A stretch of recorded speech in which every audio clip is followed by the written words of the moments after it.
Então, eu acho que dá para a gente iniciar aqui. Eu vou jogar vocês para o meu lado direito. E a gente pode começar.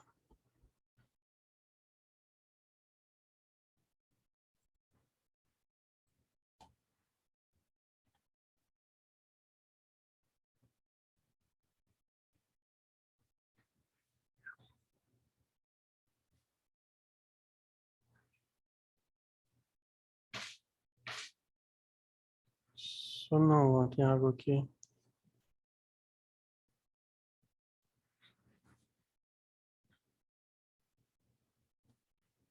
Até amanhã. Pessoal, vocês estão vendo o slide aí? Me dá só o ok para a gente começar. Sim. Show. Beleza. Show de bola. Eu queria começar hoje falando só sobre essa mensagem que eu vi no Stories e eu achei que tem muito do que nós estamos vivendo, né, durante a nossa preparação para tudo na vida. A vida ela é um processo onde a gente está sempre evoluindo, né? Onde a gente está sempre caminhando, seja se preparando para ser um bom vendedor, seja lutando por metas, seja desenvolvendo meu setor dentro da Guaxinim, a gente está nessa luta constante, nesse crescimento. E muita gente, na vida pessoal e na profissional, condiciona a chegada da felicidade num determinado objetivo.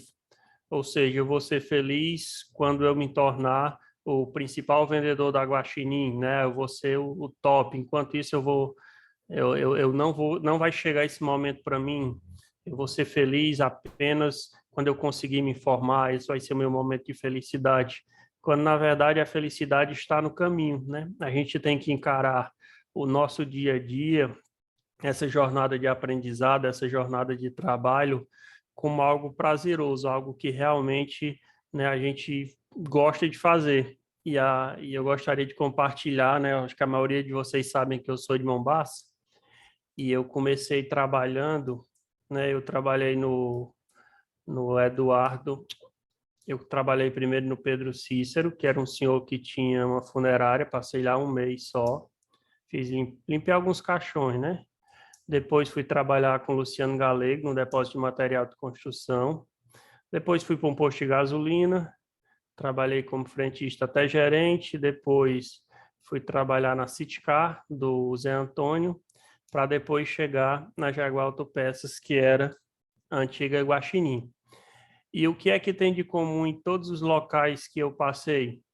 Por muitas vezes as pessoas diziam: Francisco, tu nasceu para vender ferro, você vende, né, e conhece as bitolas tudo, parabéns, você é muito bom nisso.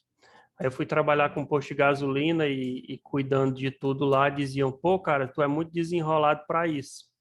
E em autopeças, de certa forma, também, né, eu venho crescendo dentro desse setor. E qual é a lógica de tudo? Não é que eu nasci, né, bom para cada uma dessas atividades. Na verdade, eu me dedico e, de certa forma, a gente colhe os frutos. Então, toda e qualquer atividade em que você se entrega 110%, busca realmente evoluir e faz isso, né, de coração, faz isso com alegria, com felicidade, a sua jornada se torna mais leve e você colhe frutos com mais rapidez e com mais sabor, porque você sabe que o seu esforço está sendo recompensado. E tudo que aquilo que a gente faz zangado e sem vontade tende a não crescer e tende a não frutificar.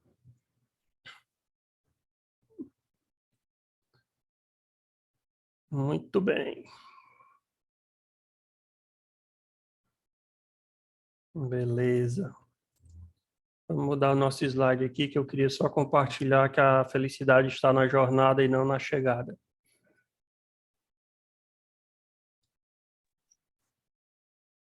Agora...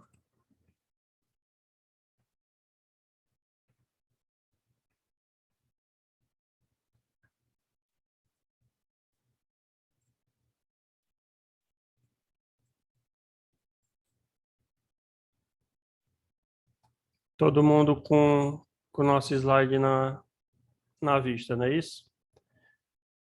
Beleza. Pessoal, voltando ao nosso setor, né, como a gente se propôs a apresentar esse curso, ele é muito voltado aos sistemas dos veículos, aos sistemas dos veículos, né?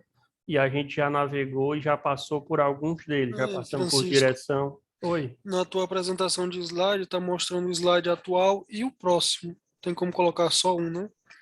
Tem, tem sim, desculpe.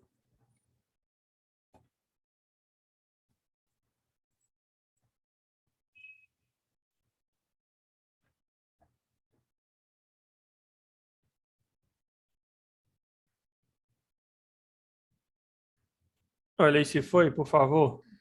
Perfeito. Beleza, bora para frente. É o seguinte, ó.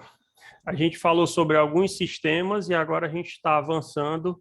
Vamos falar sobre mais alguns e vamos falar sobre alguns detalhes que vão encurtar o nosso caminho nesse aprendizado sobre autopeças. Beleza. Por que que a gente dividiu o carro em blocos, em sistemas? Porque é mais fácil, né, de compreender, separando o todo e depois explorando cada parte. Já passamos por direção, por freios, parte de motor, e hoje a gente vai falar sobre embreagens. Antes disso, eu quero criar alguns gatilhos com vocês, como é que a gente aprende como atender mais de um carro por vez, e isso tem uma lógica que pouca gente percebe. Bora lá. Antes de eu chegar na lógica estrita do carro, eu quero fazer com vocês um trabalho para que vocês compreendam como evolui o preço de um item ao longo do tempo. É muito comum que as pessoas cheguem no balcão de autopeças e achem o item caro demais, né? Não, esse item está fora da realidade. Na outra autopeças, ou seja, no meu concorrente, no meu vizinho, ela é muito mais barata. Esse pode ser um discurso do seu cliente. E eu quero combater esse discurso apresentando para vocês quando que esse preço realmente oscila de verdade e quando que isso é uma ilusão. Bora entender o mercado como um todo. No geral, todos os distribuidores de Fortaleza estão mapeados e todos os clientes, vocês, Rocopel, Valdetário, conhecem todos os distribuidores. A diferença de preço entre o mesmo item, mesma marca, de um distribuidor para outro, pode acontecer naturalmente, dependendo, né, do poder de negociação do distribuidor com a fábrica. Em algum momento, por uma política comercial, ele pode ter comprado mais barato, mas vai oscilar entre 0 e 20%. Eu acredito que não exista nenhuma diferença, mesma peça, mesma marca, mesmo item, com algo superior a 20%. Então, qualquer coisa deve oscilar dentro dessa margem de 0 a 20% dentro da normalidade. Quando é que acontece distúrbios no preço? Ou seja, diferenças enormes entre um lojista e outro. Vamos entender a vida de um item ao longo do tempo. Observem, no momento em que um produto, uma peça é lançada, ela chega primeiro na concessionária. E como ela chega na concessionária, ela chega com um valor, né, com um valor muito alto. E enquanto ela não está disponível no mercado, a concessionária continua ganhando dinheiro. O lojista de autopeças vai procurar todos os caminhos para chegar naquele produto e ser o primeiro a tê-lo no mercado de reposição, né, e conseguir fugir da lógica da concessionária. No momento em que o lojista consegue encontrar aquele item, ele ainda é caro, né? Por quê? Porque ele é um item novo, que ainda tem pouco carro quebrando, e na lógica da produção, quanto mais se produz um item, menos horas eu utilizo para produzir esse item na fábrica, maior escala eu tenho, ou seja, maior volume eu jogo no mercado e menor é o preço. Então, toda vida que eu estou com um carro muito recente, eu tenho pouca peça, custo alto, primeiro concessionária, depois no varejo. Aqui eu trouxe para vocês um exemplo de kits de embreagem, certo? Esse primeiro kit de embreagem, ele acabou de chegar ao mercado de reposição, está vendendo apenas 29 por mês no Ceará todinho, e o preço dele é R$ 464. Ou seja, ele está mais barato do que a concessionária, porém ele ainda tem um valor alto. Nesse momento, o distribuidor está ganhando dinheiro, uma margem maior do que, né, ele trata no item de combate. O lojista guaxinim, comprando um produto raro no mercado, ele pode ganhar mais dinheiro, porque ele sabe que aquele é um produto que está escasso, ou compra aí ou compra na concessionária. Porém, tem uma armadilha. Qual é a armadilha, Francisco?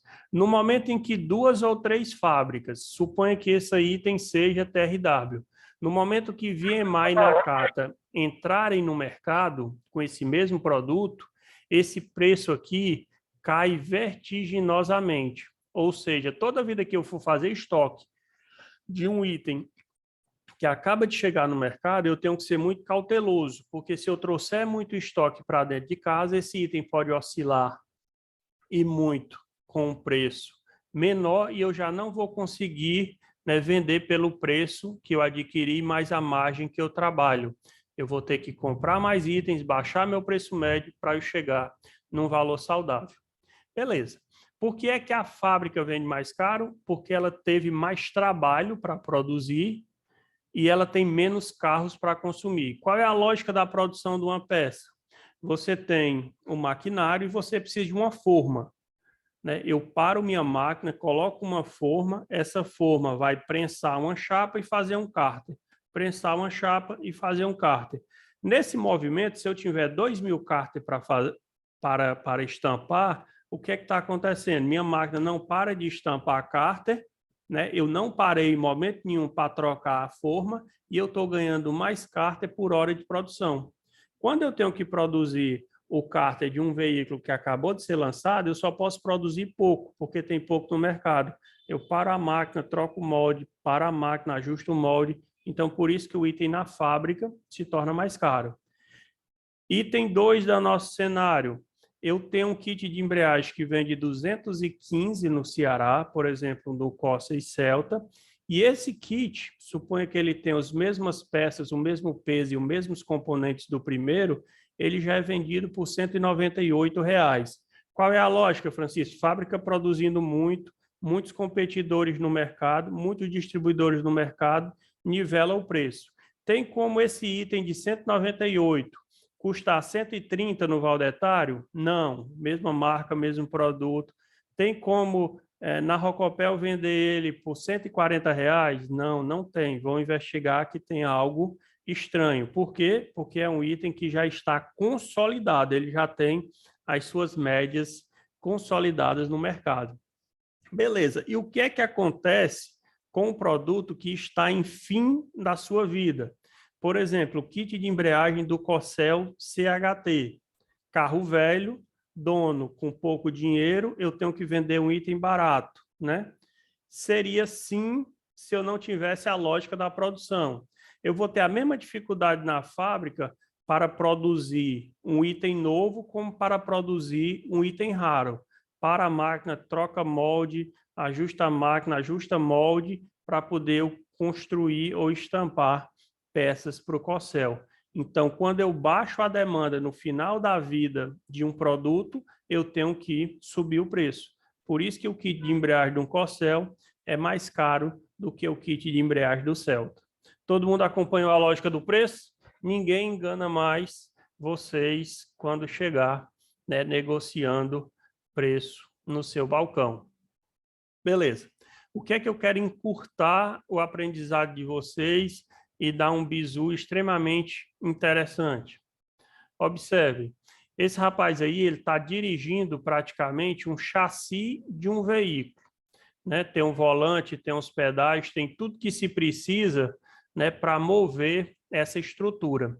Isso aí, na verdade, para quem não conhece a fundo um carro, é a estrutura necessária para o deslocamento de um veículo. Aí em cima eu posso montar um caminhão, aí em cima eu posso montar um ônibus, eu posso montar um caminhão com mais eixos, eu posso montar um caminhão que tenha uma caçamba, que tenha um tanque. Então, assim, na verdade, a estrutura desse item, que nós vamos chamar daqui para frente de plataforma, é o mais importante e o mais caro para ser desenvolvido na concepção de um veículo. Então, quando eu enxergar um veículo, eu tenho que imaginar que por baixo daquela estrutura toda, né, está uma estrutura.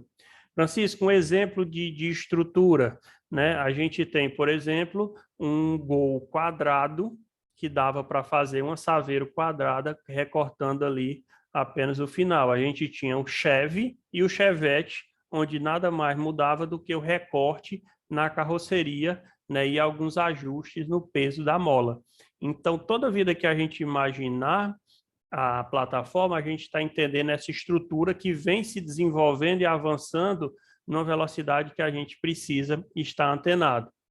Beleza, minha plataforma ela era rígida e ela durava, em média, Iliardo, 8 anos para que a montadora fizesse, né, uma substituição completa de plataformas. O que era regra no nosso mercado? A regra era que eu tinha uma plataforma que ia durar 8 anos, por exemplo, do Gol quadrado, e com 4 anos eu poderia ir e fazer um ajuste, fazer uma melhoria. E a gente vê isso ao longo do tempo. A gente vê veículos que de 84 até 89 utilizavam, por exemplo, um tipo de motor naquela estrutura e de homocinética. A gente tem a homocinética do Gol com presilha, né, naquele veículo, naquela versão mais antiga, e na mesma estrutura eu vou ter uma homocinética já sem aquele detalhezinho da presilha para tirar com alicate do 89 para frente. Então, ou seja, dentro da plataforma de 8 anos, a gente teve essa melhoria e diversas, né? A gente tem faróis, lanternas, o que é mais simples de observar. O que é que eu quero mostrar para vocês daqui para frente? É que essas estruturas, elas vêm avançando de uma forma que antes eram extremamente travadas e eu conseguia identificar visualmente que aquela era uma estrutura de um veículo sendo ajustada para outro. Por exemplo, o Gol se via de base para Saveiro, se via de base para Paraty, né? E se via de base Paraty, Gol, Saveiro, quem era o sedã? Era o Voyage. Pronto, e o Voyage, ou seja, na mesma plataforma eu conseguia ver, identificar isso. O que é que está acontecendo hoje? Da roda para trás, ou seja, do eixo para trás, eu posso mudar praticamente tudo. Do eixo para frente, que é essa parte aqui que tem o nome variável, a gente também pode mudar praticamente tudo e ter basicamente um outro veículo. Então, tudo que está aqui com a opção variável, ela é moldada. Eu consigo fazer mais de um veículo na mesma plataforma. Bora entender mais a fundo. Veja bem, olha essa matéria aqui da 4 rodas. Renault e Nissan, duas montadoras distintas, diferentes, com veículos que a gente observa que são bem distintos, né? Quem não conhece, não sabe dessa parceria Renault-Nissan, né? Elas vão usar apenas 3 estruturas ou 3 plataformas para montarem todos os veículos da linha. Então, ou seja, é uma redução de custos e a partir disso, o que é que vai impactar na minha vida, Francisco? Eu vou ter buchas de sapata do HB20 dando no Creta. Eu vou ter a homocinética sendo compartilhada por diversos veículos da linha Renault e da linha Nissan. Eu vou ter exatamente o mesmo motor sendo compartilhado pela Renault, pela Nissan em diversos modelos. Então, quem observa esses dois veículos que eu estou mostrando, o HB20 2021 e o Creta 2021, né, olha a altura do veículo, né, olha a robustez do Creta em comparação com o HB20 e não desconfia que por baixo dessa carroceria e do pacote tecnológico, a gente tem exatamente a mesma estrutura. Então, tudo que me interessa, e eu como balconista de autopeças, né, na nossa realidade do interior, o que é que eu vou fazer dos veículos, Francisco? O que é que eu costumo atender? Suspensão, transmissão, freios, ou seja, eu tenho, se eu souber a lógica das plataformas, eu vou ter uma forma de buscar de forma muito mais rápida e assertiva os itens do Creta, porque eu sei que a plataforma é a mesma do HB20. Tem um veículo que está me tirando o juízo aqui no escritório, que é a Peugeot Partner. Peugeot Partner foi vendida para as prefeituras, né, formularem ambulâncias dela. E qual é a plataforma da Renault, da Peugeot Partner? É o mesmo Peugeot 307 ou Citroën C3, né, ou ainda o Berlingo. Então, toda vida eu tenho que me lembrar da plataforma para poder encontrar os produtos dessa bendita ambulância. Agora um quiz aqui que eu quero ver quem vai acertar. Quantas plataformas, né, tem no veículo Gol de 1980 até a versão atual em 2019, até o G7? Quantas plataformas distintas tem? 3. Luiz Júnior falou quantas? 3. Alguém discorda dele? Não, aí São 37 anos, né? eu ia chutar 118. São 37 anos. O que é que aconteceu nesses 37 anos? A gente tem quantas gerações? Chute para gerações. O último Gol ali de 2017, a geração? G1, G2, G3, G4, 5, 6 e o 7. E o 8 na hora. Aqui na tela está até o 6, mas na verdade a gente já tem até o 7 bem consolidado e tem o G8 aí em produção. Olha só, do G1 até o G7 eu tenho 3 plataformas apenas. Olha a lógica aqui, ó, de 80 até 1994, toda essa estrutura do Gol era uma só. O que é que foi sendo atualizado ao longo dos anos? Pivôs, o incremento da direção hidráulica e o ajuste dos pivôs, as homocinéticas, a evolução, né, da estrutura do quadro do motor de 10 para 12 milímetros. O eixo traseiro não mudou, mudou o tamanho da lona. Todo mundo sabe que o kit rolamento traseiro do Gol, que começou lá atrás, permaneceu, né, até os dias atuais. Então, toda a linha Gol quadrado tinha uma plataforma. Quando vem para o Gol Bola, que aqui, ó, tudo isso aqui era G1. Quando vem para o Gol Bola, vem como G2. Olha como essa lógica aqui era do passado, né? Muito tempo com a mesma plataforma, mudando quase nada. Quando eu venho para o G2, eu tenho um G2 de 95 a 2000. Ele se torna G3, mas a plataforma não muda. Ele tem o upgrade para o G4 e, novamente, a plataforma não muda. A gente tem o incremento e o ajuste aí, novamente, de homocinéticas, bandejas, lanternas e faróis, toda a estrutura interna, porém a plataforma é a mesma, e vai mudar no G5, quando o Gol adota a plataforma do Fox. E a gente tem G5, G6 e G7 na mesma estrutura, que é o Golf mais antigo, e o Fox, que a gente trabalha, né, de 2005 em diante. Então, a lógica da plataforma é essa. Se eu sei a plataforma, eu tenho uma pista para chegar nos veículos. Esse slide aqui é mostrando como era simples para as montadoras realizarem esse ajuste no passado. Eu fazia um veículo como o Gol, em seguida eu colocava um porta-mala nele, fazia o meu sedã, cortava o Gol, fazia um assaveiro, tinha minha picape, ou então alongava ela e tinha minha perua. Ou seja, eu tinha sempre 4 versões em cima da mesma plataforma. No Palio, né, todo mundo enxerga o Paliozinho hatch, a estrada, da estrada o Weekend e do Weekend o Siena. Novamente, 4 versões da mesma plataforma. Quando é que começa a virar bagunça e atrapalhar a nossa vida? Aqui não resta dúvida que se eu estou precisando da peça de um Siena, eu posso procurar como Palio e eu vou dar show, né? Mas quando é que eu começo, vamos dizer assim, a conflitar? Quando eu tenho, por exemplo, no Corsa e no Palio, que não tem nada a ver, GM e Fiat, o mesmo motor.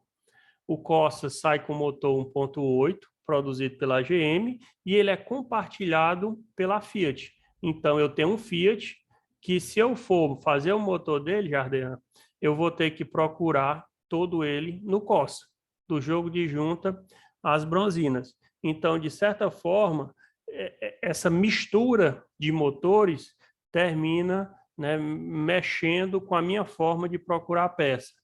Se eu procurar tudo por Palio 1.8, vai dar certo, né? Mas sabendo que tudo compartilha do Corsa, você não vai se assustar no momento que você encontrar os itens daquele veículo.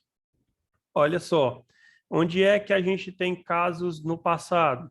A gente tem, por exemplo, o Gol com motor CHT e o Corcel. A gente tem, na verdade, a linha Ford com Corcel com motor CHT e o Gol vai utilizar o mesmo motor. Só que, só para mudar, ele vai utilizar a E como a nomenclatura do mesmo CHT na Volkswagen. Então, ou seja, é um pequeno ajuste, mesmo motor, duas linhas diferentes. Ford usou AP, Volkswagen também usou AP. Outros casos que eu quero trazer para vocês. Olha só o que a montadora faz muitas vezes e a gente tem que estar atento.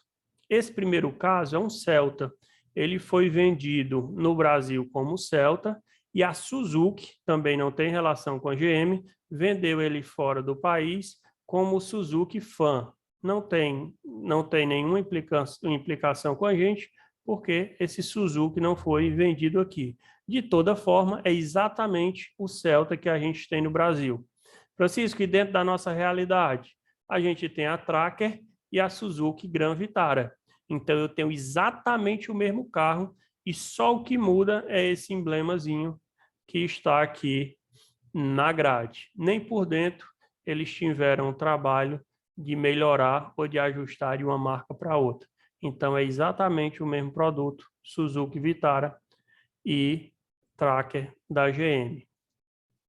Na década de 90, eu tenho duas empresas que resolvem cooperar entre si, que é a Volkswagen e a Ford, elas fundam a Auto Latina e começam a produzir exatamente o mesmo veículo e lançar uma com um nome e outra com outro, né? A gente tem, por exemplo, o Santana na Volkswagen e o Versalles na Ford. Se eu for procurar peça no catálogo, eu vou ter muito mais peça do Santana do que do Versalles. Mas sabendo que é a mesma plataforma, eu tenho o mesmo item. Esse carro que está na tela é o Escort e o Verona, né? Também produzidos pela Auto Latina na década de 90. Quem me diz, né, quem poderia chutar que esses dois veículos são exatamente o mesmo carro, né? A Fiat Toro, uma picape da Fiat, e o Jeep Renegade, né, que é um veículo, vamos dizer assim, é um SUV com a picape. E para completar, agora, nessa última geração, a Fiat Toro, o Jeep, que todo mundo já sabia, agora compartilham a sua estrutura, a sua plataforma com a Jeep Compass. Ou seja, você dá uma ruma de dinheiro numa Compass para poder ter mais status e, na verdade, você está dirigindo o mesmo Renegade, que é mais barato. Francisco, que é o mesmo? A plataforma é a mesma, o pacote tecnológico não, a estrutura interna não, então só para diferenciar. E o que interessa para mim, vendedor de peça, que é a mesma plataforma, que a maioria dos itens que eu for vender vão ser comuns a esses três. Eu não tenho o catálogo da Jeep, mas eu tenho o catálogo da Fiat. Na urgência, eu vou lá na Fiat e olho a peça que eu estou precisando. Patrícia, pode falar. Francisco, boa noite. Boa noite, turma. Eu estou com uma dificuldade grande de achar bieleta para touro. Em canto nenhum a gente está encontrando. Aí a gente está meio, não que seja uma gambiarra, mas já está com duas vezes. Eu estou encontrando uma idêntica a ela, que não tem nada a ver com a linha, que é a do Corolla. Muito bem. Realmente a dificuldade para encontrar essa bieleta está no número de veículos que estão sendo vendidos, que estão chegando para manutenção, e a gente tem aquela preferência sempre da concessionária né, de receber os itens primeiro do que o mercado de reposição. Então, sem dúvida, na concessionária, a gente tem esse produto à disposição. O que a gente não está conseguindo é vazão suficiente, né, para o nosso mercado de distribuição e de varejo. O que é que eu sugiro? Não faça gambiarra com o da Corolla, viu? Com o do Corolla. Não faça isso. Não, assim, a gente já até comentou com o cliente já aceitou, é por conta que a gente coloca do que está no carro do cliente e compara com a nova, né, do Corolla, exatamente dá o mesmo tamanho, tudo bem certinho. Quer dizer, a bieleta, ela tem por função ajustar e segurar a ponta da barra estabilizadora. Então, se você faz, vamos dizer assim, um teste de tamanho, um teste de olhar, e você tem a resistência da borracha praticamente a mesma, já que a gente não consegue medir como balconista de autopeças, né, dá vontade de aplicar, entendeu? Porque sendo exatamente igual, a gente fica com esse desejo. Eu digo que você coloque, mas não me conte, entendeu? Pode botar, mas não diga para mim não. Bora aqui para frente.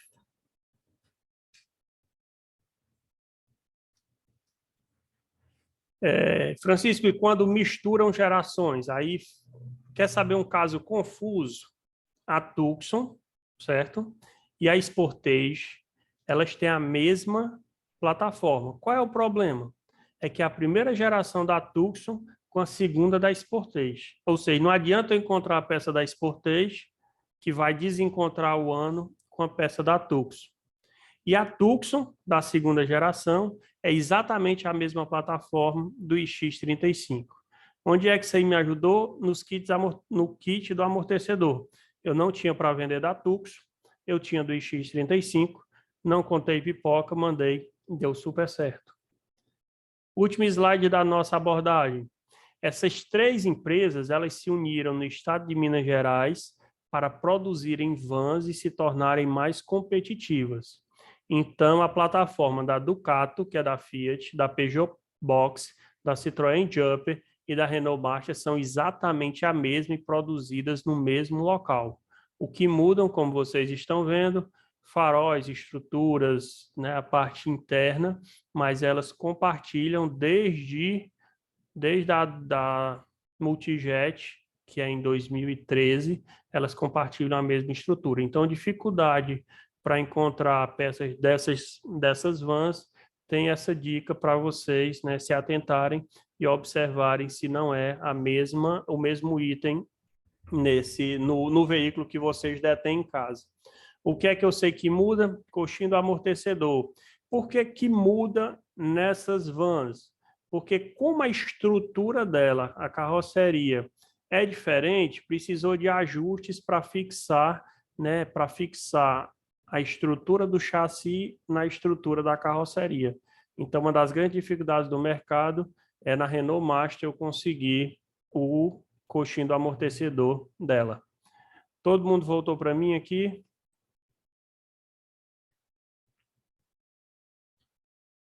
Dúvidas sobre plataforma? Todo mundo já sabia dessa misturada aí? Que bom, mano. Sou fã de vocês, ó. É porque eu sei não, você é líder da mãe. Eu não sabia não, mas estamos aprendendo. Boa, Fábio. É isso aí. Vamos participar que aí a gente aprende muito mais. Galera, eu quero falar com vocês ainda no primeiro tempo sobre paquímetro. E acompanhem essa viagem aqui comigo. Vou subir aqui. Eu tenho certeza que tem uns 3 cabas dizendo, ô besteira. Mas vamos lá.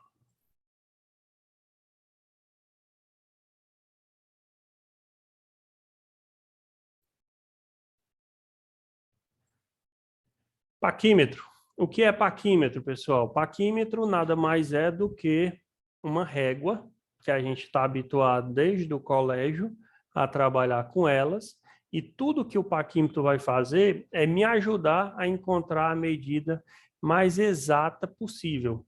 E ele tem algumas partes que eu quero identificar para que mais na frente a gente consiga, né, trabalhar o conceito com vocês. Aqui no centro, se vocês observarem, eu tenho uma régua fixa que ela vai de 0 a 150. Francisco, eu não sei o que é, né? Que escala é essa aqui? Essa é uma escala em milímetro, e a escala mais conhecida no meu dia a dia é centímetro, né? Eu tenho 4 centímetros de nariz, Francisco tem 8 centímetros de orelha, só o que tem é a orelha. Então, assim, a gente fala muito em centímetros. E qual é a lógica de milímetro para centímetro? A cada 10 milímetros, eu tenho 1 centímetro. 20 milímetros, 2 centímetros. Então, eu tenho sempre essa correlação de centímetro para milímetro. Para eu ser um balconista desenrolado, eu vou falar em centímetros? Não, eu vou ler a régua em milímetros. Então, toda vida que eu encontrar 10, 10 milímetros. Eu encontrar 20, 20 milímetros. E entre 10 e 20, eu sei que existem 10 espaços.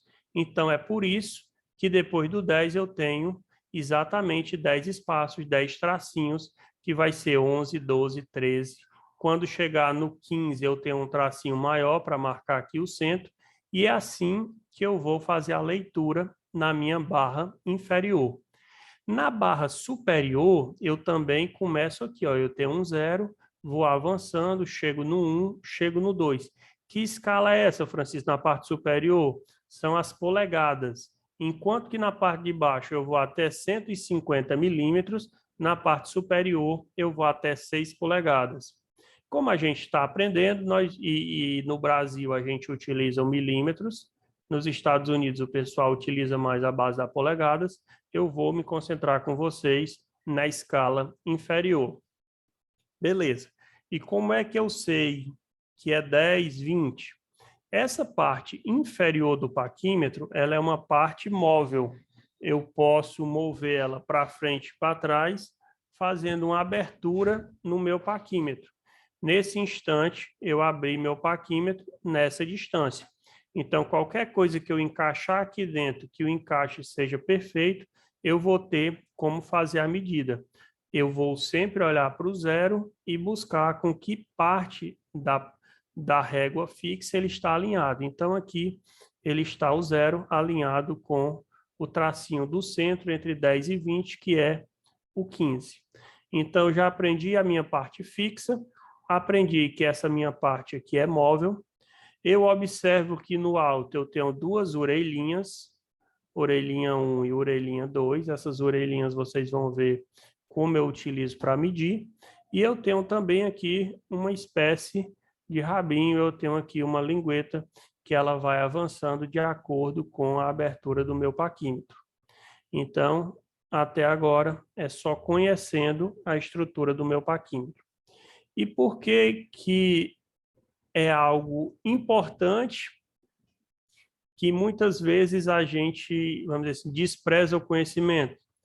Porque eu já tenho tecnologias mais avançadas, mas eu tenho pessoas despreparadas para usá-lo. Por exemplo, esse aqui é um paquímetro digital, ou seja, basta eu abrir ele, que ele vai me dar a medida, né, com muito mais detalhes. Qual é o problema, Francisco? O problema está atrás do paquímetro, o ser humano que está operando ele. Porque toda vida que eu trabalho com paquímetro digital, eu tenho que zerar o paquímetro. Essa pessoa aqui, ela não zerou o paquímetro. Como é que eu, Francisco, eu sei? O paquímetro está aqui depois do 80, vocês estão vendo? 81, 82, e na escala do visor está dando 76. Então, ela não zerou o paquímetro e, por isso, ela está me fornecendo uma medida errada e você, vendedor de peças, vai ser induzido ao erro. Francisco, adianta eu aprender nesse paquímetro aqui? Não, eu quero que vocês aprendam no outro, porque sabendo operar o outro, vocês operam um daquele ali de forma muito simples. Abri meu paquímetro todo, só para mostrar para vocês, que começa no 0 e termina no 150, que em cima é a minha escala de polegadas. Detalhes que eu preciso, né, que eu quero que vocês observem, além do que eu já apresentei. Eu tenho uma escalazinha pequena aqui embaixo. Vou voltar. Vocês observam aqui, eu sempre vou buscar alinhado com 0. Mas para que eu tenho esses números que seguem o 0, 1, 2, 3 até o 10? Essa escalazinha, partindo do 0, chama-se nônio. E a gente vai ver como eu consigo uma medida mais precisa se eu utilizar o nônio na minha leitura. Beleza, aprendi que essa escala aqui é o nônio. Vamos para o slide da frente. Aqui em cima eu tenho um nônio de polegadas, que é semelhante ao de milímetros. Aqui eu tenho uma travazinha, que depois que eu chegar na medida que eu quero, eu aperto a travazinha para o paquímetro não fugir e eu perder minha exatidão. A medida eu sempre vou buscar encostando no centro do dente inferior do paquímetro, quando eu estiver medindo por fora, né? Eu vou usar essa lingueta aqui em alguns casos, que eu vou mostrar para vocês, e aqui em cima o detalhe da trava, né? Que serve justamente para prender o paquímetro na hora que eu chegar à medida que eu preciso. Beleza, vamos para um videozinho aqui para a gente aprender como é que faz o uso do paquímetro.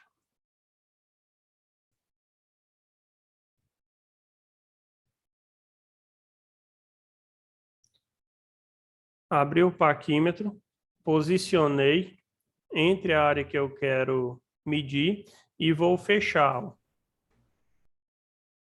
Observaram? Abri o paquímetro, independente da medida, eu vou fechar até que essa área entre em contato com a peça e nesse momento eu aperto aqui, travo ele nessa posição, tiro o paquímetro e vou fazer a leitura.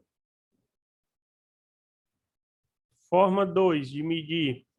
Eu estou medindo o interno de uma peça. No momento em que eu estou medindo... Deixa eu só voltar aqui. Ó.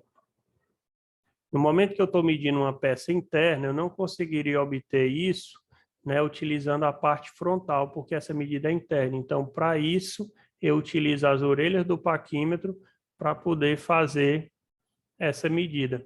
Depois que eu chegar no instante em que ambas as orelhas toquem perfeitamente, eu paro, retiro e faço a leitura. Essa medida agora é uma medida de ressalto. Eu vou precisar dessa altura aqui, ó. Como eu preciso dessa altura, eu nem consigo medir nenhuma das duas formas que eu vi anteriormente, abrindo nem a parte inferior nem a parte superior.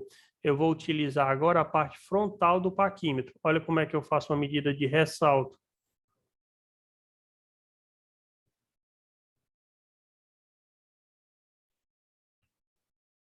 Voltei sem querer.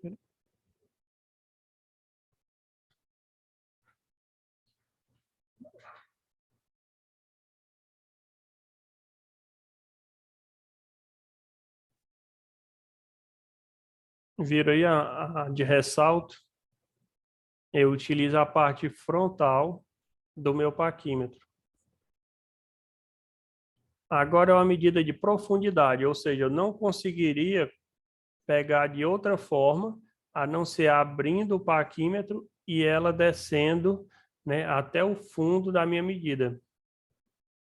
A área de toque, ela é muito pequena, então eu tenho que ter muito cuidado na hora de fazer uma medida de profundidade. Essa parte aqui precisa estar encostada e a lingueta, ela precisa descer de forma extremamente reta, ou seja, perpendicular ao objeto que eu estou medindo. Então, praticamente, essas são as 4 formas que eu tenho de utilizar um paquímetro. Em todas elas, no final, eu vou ter um paquímetro aberto, seja na parte interna, seja, né, apertando o item ou através do ressalto ou da profundidade. Beleza, está na hora de eu aprender a ler o paquímetro. Lembra o que foi que eu pedi? Que depois que a gente encontra a medida e trava o paquímetro, é hora de olhar para o 0 e ver com que ele está alinhado. Eu sei que vocês estão assistindo no celular, talvez não tenham a exatidão que eu gostaria, né, de estar trabalhando com vocês numa aula presencial. Então, o que é que eu quero que vocês observem? Que o 0 está perfeitamente alinhado com o 10. Então, nesse momento, essa minha abertura, ou essa abertura das minhas orelhas, corresponde a 10 milímetros. Ele está perfeitamente alinhado. Então, a minha busca sempre é de observar em que ponto o zero parou. Um zoom para vocês observarem e vejam que o zero está perfeitamente alinhado com o 10. Mas pode acontecer isso aqui. Ou seja, eu tenho o zero agora um pouquinho depois, né? E como é que os mecânicos costumam dizer? Eles vão fazer a seguinte leitura, vão pegar o 20, ou nós vamos fazer a segunda leitura. A medida zero parou entre 20 e 30, concordam? Aí eu começo, 1, 2, 3, 4, 5 é mais alto, então é mais de 25, mais de 26, 27. Só que não está perfeitamente alinhado, é um pouco mais de 27. Nesse momento é que eu vou utilizar o nônio e que poucos balconistas sabem para que serve o restante da régua. Então, eu já sei que parou depois do 27, eu quero que vocês guardem o 27, ou seja, 27 é a minha informação que já está consolidada, e eu quero descobrir o que é esse pouquinho a mais. Aí eu saio olhando, Patrícia, qual das minhas próximas linhas, certo? Qual das minhas próximas linhas está em perfeito alinhamento com a régua de cima. Então, nesse momento aqui, eu tenho 27 e aqui eu tenho 10, 20, 30 e 5. Nesse momento aqui, eu tenho 27 fechado, vírgula 35. Então, eu utilizei o nônio para refinar a minha medida. Ou seja, minha medida que era de 27, agora, pelo alinhamento do tracinho entre o 3 e o 4 do nônio, eu sei que ela é 27,35. Francisco, em que casos eu vou precisar ser tão preciso na leitura de um paquímetro? Por exemplo, embuchamento, eu preciso dessa medida. Rolamentos de cone e capa, eu preciso dessa medida, ou seja, eu preciso ir além da escala nominal fechada. Eu preciso ir até o detalhe. O que é que eu não posso fazer com o paquímetro? E a gente viu isso na aula sobre pistões. Eu jamais posso medir com o paquímetro para tentar determinar a medida sobressalente de um pistão. Ou seja, se ele está indo de standard para 50, o paquímetro não me dará, por melhor que seja a leitura que eu tenha dele. Eu preciso de um micrômetro para chegar nessa medida. Por fim desses slides, o que é que eu quero que vocês observem? Que o paquímetro ele é de uso, vamos dizer assim, cotidiano. Eu vou precisar dele quase que a todo momento numa autopeças, porque eu preciso checar informações e para isso eu preciso checar as medidas. Aqui tem alguns exemplos, né, que eu trouxe para vocês. Um rolamento, por exemplo, de esferas rígido, né, ele tem a medida interna, externa e a altura. Então, muitas vezes eu chego com um rolamento exatamente parecido, mas eu preciso checar as medidas. Por que é tão importante eu ter um paquímetro sempre à mão? Porque o catálogo do meu fornecedor vai me dar essas informações.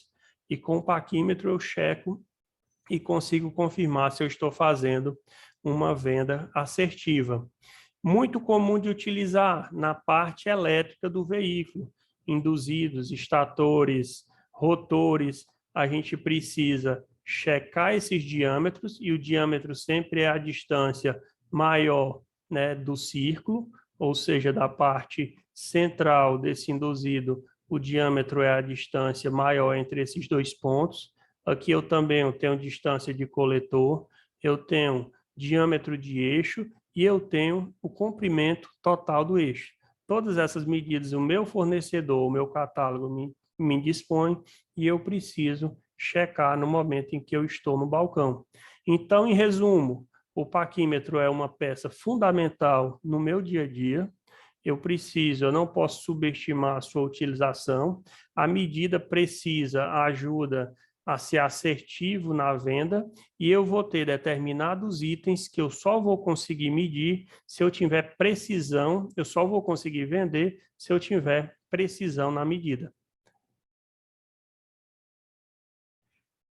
Muito bem, estamos às 7h02, nós falamos inicialmente sobre plataforma, passamos agora sobre os paquímetros, sobre o paquímetro, E eu queria saber se vocês têm dúvidas para poder a gente fazer esse momento de perguntas, uma pequena pausa e a gente volta com o sistema de embreagem. Dúvidas?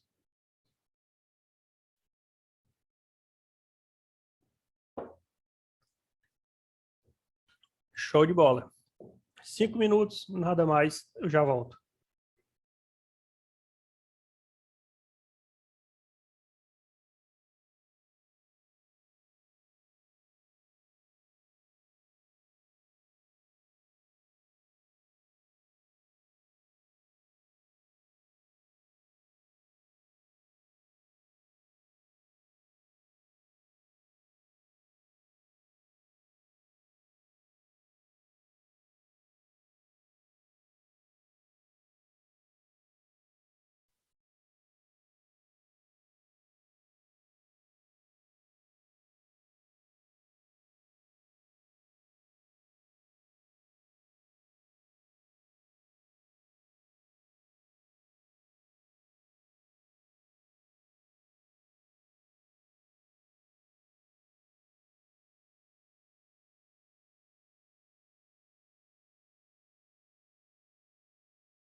Né, acionar e dizer por que que não está lá a presença.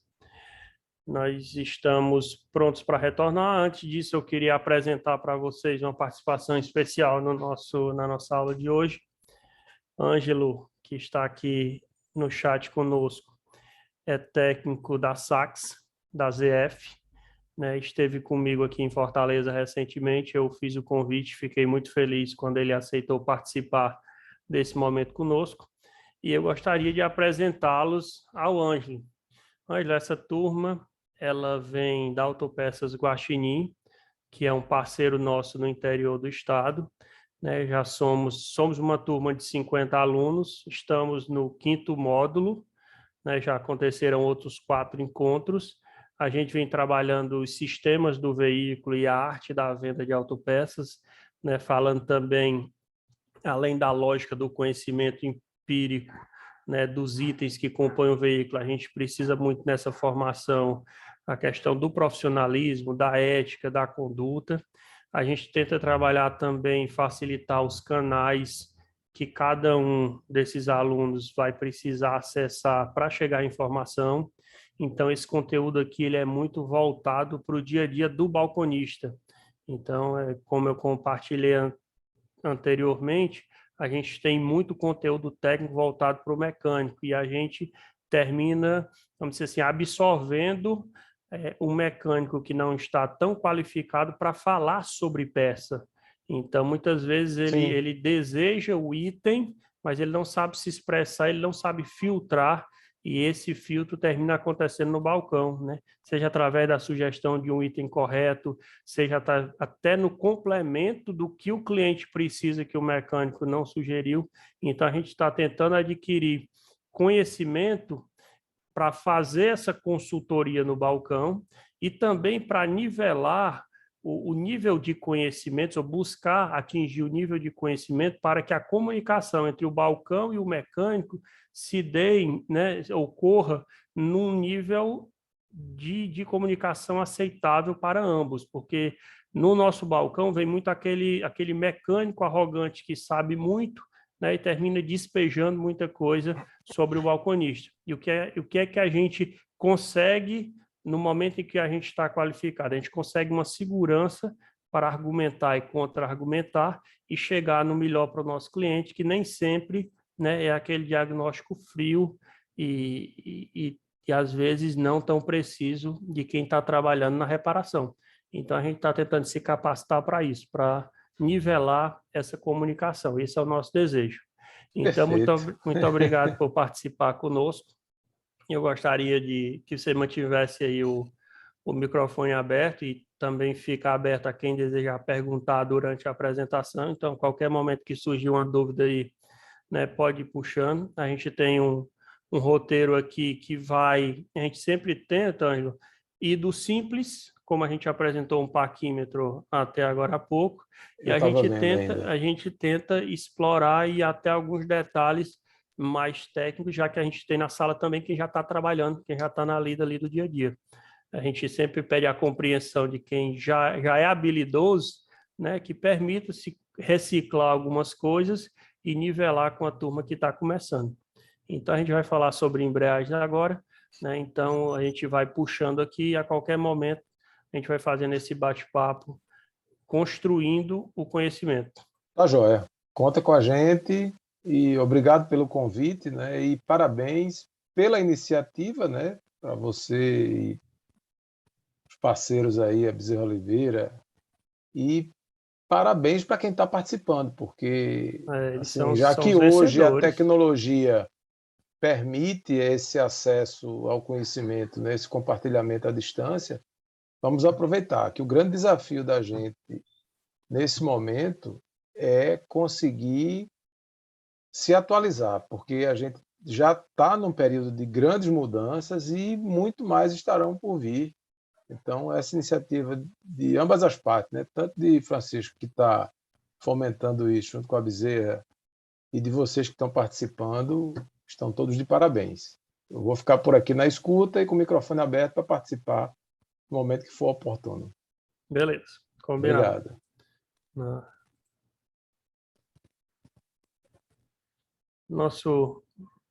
Todo mundo com slide na tela? Bora lá, Fábio. Fábio de Itauá. Muito bem, Fábio, gostei. Me ajudou, viu? Me ajudou na interação, direto de Itauá.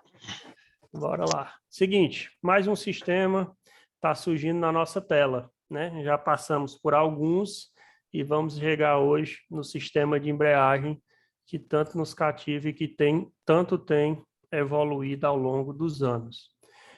A tua mecânica simples e inicial, né, está até demonstrada aqui nesse motor aberto, e eu quero primeiro identificar com vocês esses componentes do sistema como um todo. Ou seja, aqui eu tenho um motor que vai gerar, né, a combustão e o giro do virabrequim, ou seja, através do giro dessa árvore de manivelas que tudo acontece, ou seja, no momento que eu dou a partida, tudo que eu quero é que o motor comece a girar, e esse giro do motor vai trazer torque, ou seja, vai trazer força para que as minhas rodas, né, também tracione e eu consiga movimentar o veículo. Então, o motor, o ponto de partida dele é justamente conseguir que eu consiga esse giro a partir do virabrequim.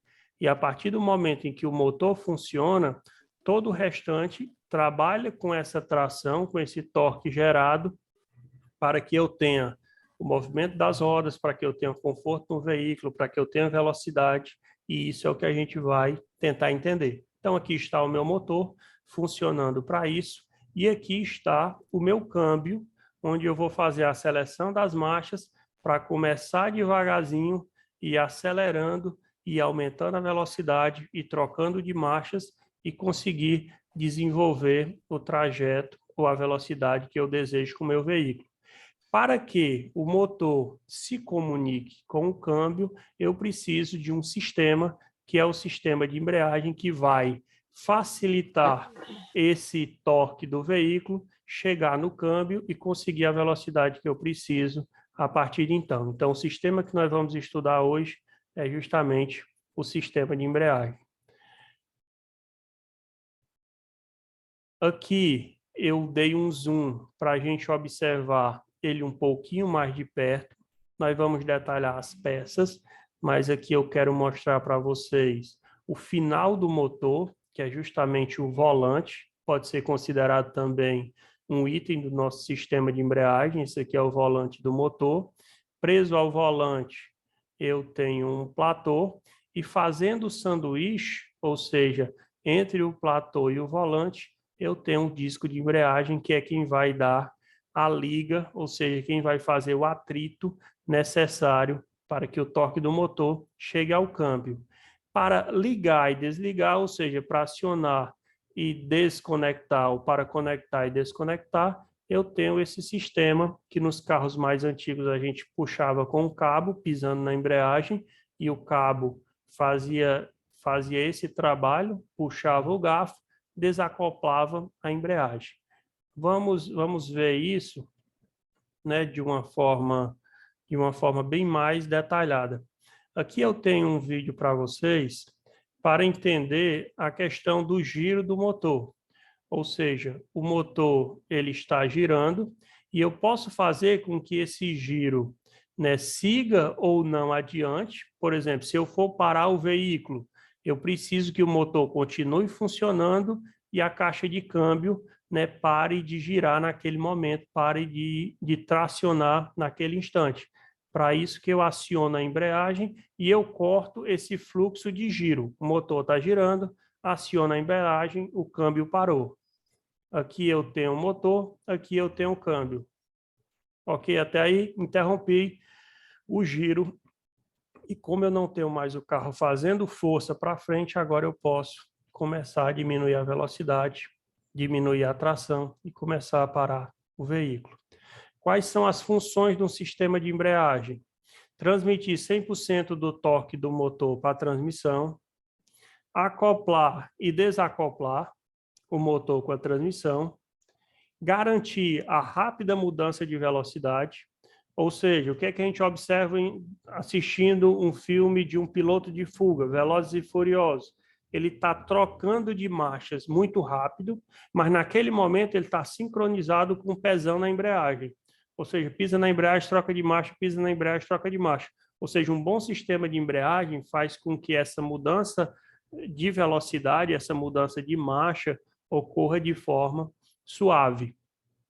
Serve como um fuzil mecânico para o sistema de transmissão. E o que é isso? Eu tenho dois sistemas, Fábio, extremamente complexos e caros. Eu tenho um motor e eu tenho um câmbio. E o sistema de embreagem, em caso de falha, né, do câmbio, por exemplo, desalinhamento do eixo piloto, quebra do rolamento do volante, né, são itens que podem danificar e comprometer a integridade de todas as engrenagens do câmbio, ou então, em caso extremo, até empenar um virabrequim. O que é que acontece? O sistema de embreagem ele pode quebrar e, dentre esses três componentes, é o componente mais barato e mais fácil de substituir. Então, de certa forma, quando uma embreagem quebra, muitas vezes não é necessariamente um problema dela e pode ser como um fusível queimando ali para demonstrar que existe um grave problema entre o câmbio e o motor. E, por fim, e talvez seja uma das funções mais importantes do sistema de embreagem, é reduzir as vibrações. E é nisso que a tecnologia dos sistemas de embreagem vem evoluindo, né, de forma sistemática. Ou seja, o motor vibra e ele precisa que chegue no câmbio com a menor vibração possível. Aí a gente atua com um disco de embreagem, com aquelas molas que compõem o disco, alguns sistemas de antivibração, que é justamente o que faz com que essa vibração do motor para o câmbio, em parte, seja absorvida pelo sistema de embreagem. Então, teoricamente e na prática, o que acontece é isso.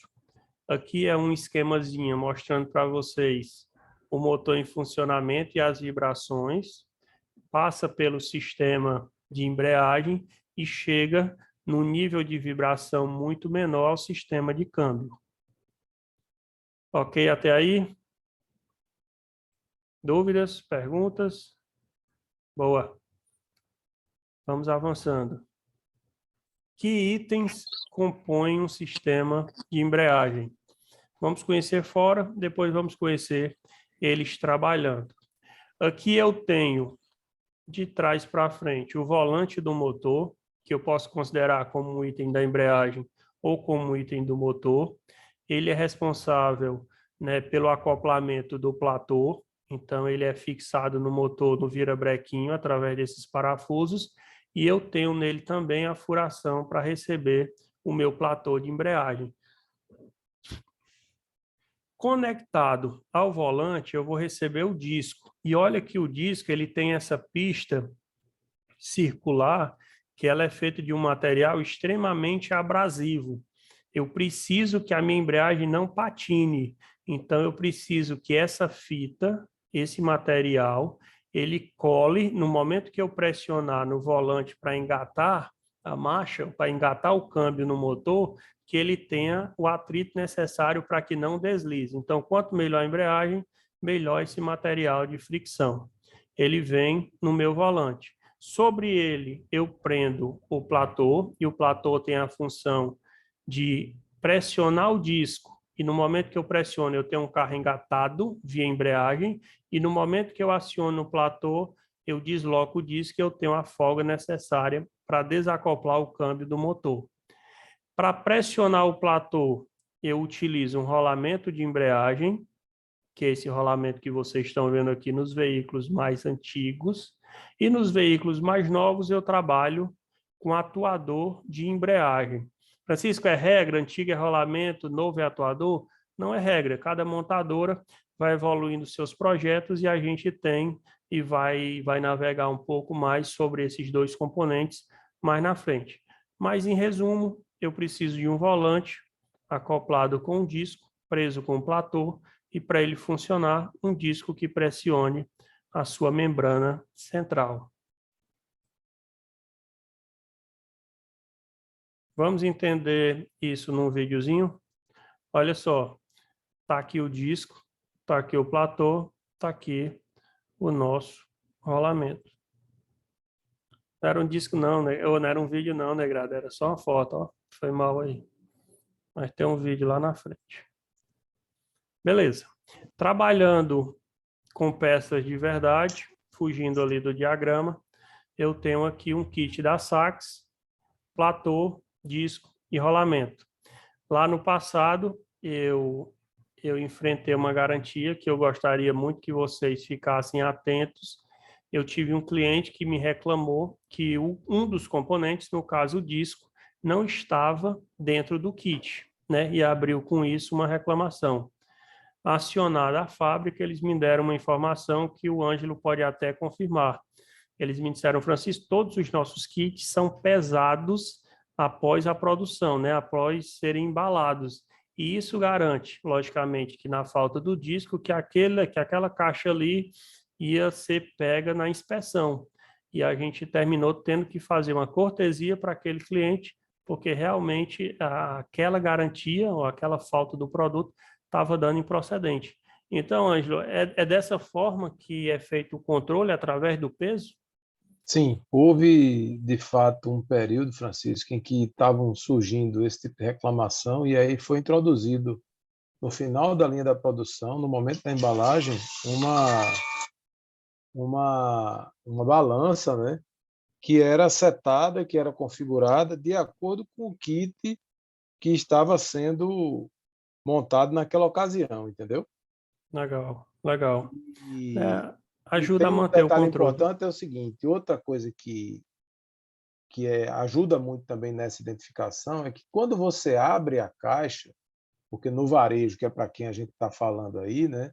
Uhum. No momento que você abre a caixa, você consegue identificar as marcas da peça na tampa, ou Sim. seja a tampa ou seja da parte de baixo, de acordo com a posição que a peça estava, né? Então você vai ver, pá, isso aqui só tem a marca do platô. Então, de Boa. fato, o disco não estava dentro da embalagem, né? Porque por mais cuidado que a gente tome na linha de produção, ainda é possível de acontecer falha, entendeu? Uhum. É, Tu recomenda, mas Ângelo, que o lojista, que é o nosso caso aqui, ao receber um kit desse, ele vem lacradozinho, né? Ele mantém ele lacrado ou ele deve fazer essa eu checagem? recomendo que abra na expedição. Recebendo da transportadora, que é o nosso Não, caso não, aqui do interior. não. Não? Não na recepção, mas na hora que ele for vender, Ah, na sim, sim. expedição, entendeu? Ah, ok. Porque já Entendi. confere junto com o cliente ali, né? O cliente já confere na hora, tá tudo ok, tá, pronto, agora pode levar. Entendeu? Até porque, se Deus o livre acontecer um problema desse, não vai ter o transtorno do cara levar e só ver na oficina, É, entendeu? exatamente. É melhor ver logo no balcão. Boa. Excelente. Obrigado, Ângelo. Nada, dispõe. Vamos entender aqui, pessoal, os componentes do kit de embreagem agora de forma individual. O que é que compõe, né, de certa forma, o meu platô? Ele é composto por uma carcaça estampada ou fundida. Estampada é esse exemplo, onde eu tenho, a estrutura foi desenhada por um molde. Aqui eu tenho uma membrana central, que são o tradicional chapéu chinês, várias pontinhas apontando para o centro, onde vai trabalhar o meu rolamento. E por baixo dessa estrutura eu tenho um sistema de molas que vai fazer que, desculpe, eu tenho um sistema de molas que vai fazer com que no momento que eu pressionar a minha embreagem, pressionar a minha membrana para baixo, ela acione a minha placa e no momento que eu retirar o pé da embreagem, ela volte. Então, essa membrana aqui, ela tem uma mola sob ela, né, justamente para fazer com que esse movimento ocorra de ida e volta. Bora dar uma olhada do outro lado. Observem aqui, novamente, dá para ver a mola aqui por baixo, que é justamente quem faz a força de retorno. E aqui é a minha área de contato com o disco. No momento que eu pressiono a minha membrana, eu faço com que essa placa recue, ou seja, ela vai se movimentar, afrouxando o disco e fazendo com que o torque do motor seja interrompido para o câmbio. Aí eu tenho placa de pressão e o anel que funciona como uma mola. Bora dar uma... Vai falar, Ângelo? Gostaria. Volte um Pois slide não, aí, só para complementar. na hora. Se você observar aí na placa, tem três orelhinhas aí, né? Uma para cima, uma aqui para a direita e outra E mais ou menos apontando para o amigo bom de peça ali. Isso, exato. Essas três chapinhas aí a gente chama de molas de retrocesso. Elas é quem são responsáveis pelo recuo da placa.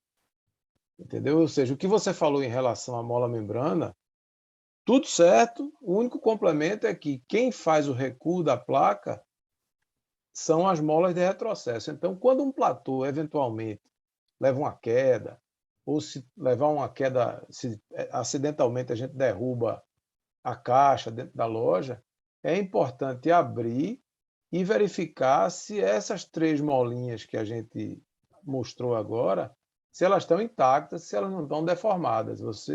O ideal é comparar uma com a outra. Tá? Já é a melhor forma de fazer essa avaliação, tá certo? Porque se houver esse dano, nem adianta instalar que não vai funcionar corretamente, vai oferecer dificuldade de engate. entendi. Tá bom? Tem um teste, Ângelo, que você faz, vamos dizer assim, após um platô cair, que é justamente tentar puxar essa placa nas Puxar a três placa. posições. Exato. Funciona na prática? Você Sim, puxa sim. e observa se tem folga, porque a folga tem muito que ser zero, eficiente. né? A folga Muito tem que ser eficiente. zero.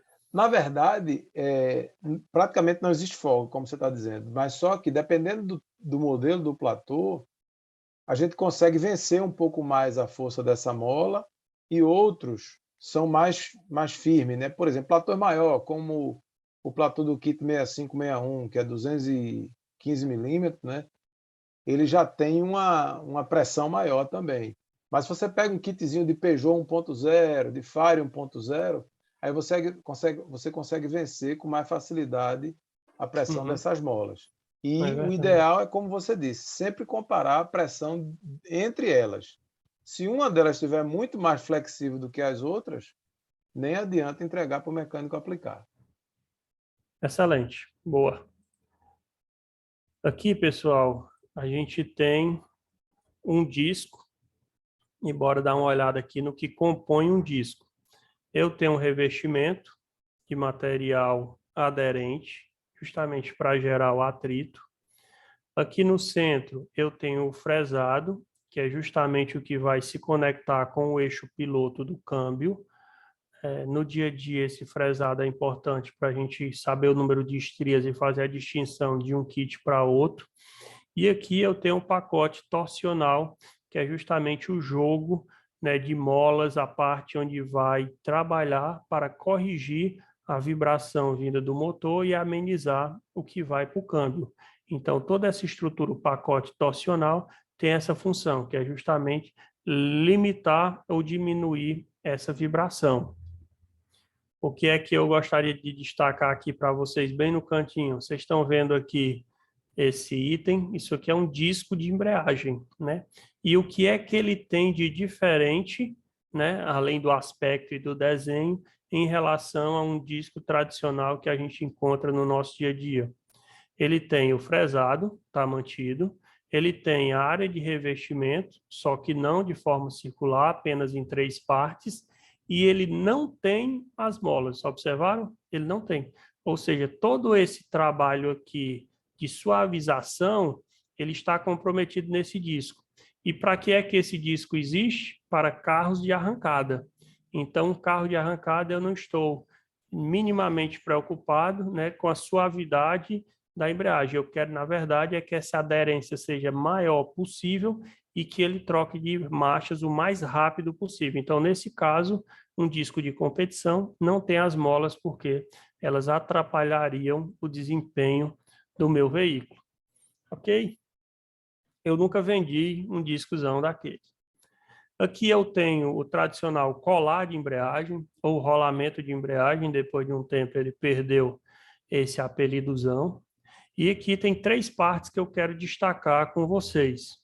Eu quero destacar o suporte, que é sempre uma orelha, um corte, onde vai receber o garfo, e esse garfo vai ser responsável ou por empurrar ou por puxar, de acordo com o sistema do veículo.